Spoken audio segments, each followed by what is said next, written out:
Okay, we're checking everything. Now look at this is always fun, look at the bubbling here. Look at the simmering of the pot liquor. And once again, we're going to mix our kale and stems. It's kale, I'm not going to say stems anymore, but mix it all through. We got this wonderful dark color here, which tells us everything's been cooked down, and we're doing real good. Let's mix that all up. Again, using a wooden spoon.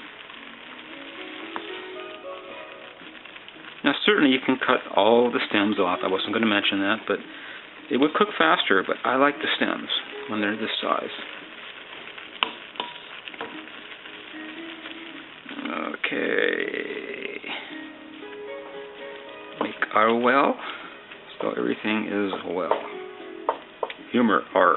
Okay, there we go. We're actually going to try a piece. Doesn't hurt to see where we're at.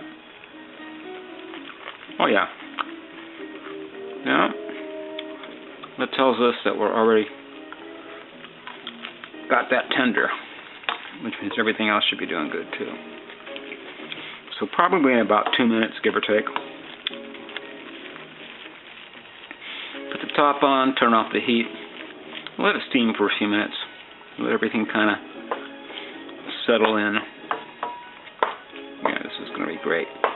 We're going to use some of this on a pizza. Now this is a test video because I'm going to be on cable access in a week from today, and I need to practice speaking as I cook.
Okay, this is our last check of the kale.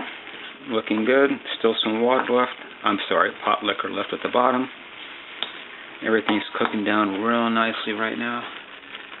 And we're going to give everything another thorough stir with my wooden spoon. And then type A behavior. Put the lid back on and turn off the heat and let this sucker steam for about 5 minutes until I'm ready for it. I'll take off the top and let it come to room temperature. But it's done. This is Mark Sutton, author of Heart Healthy Pizza, signing off.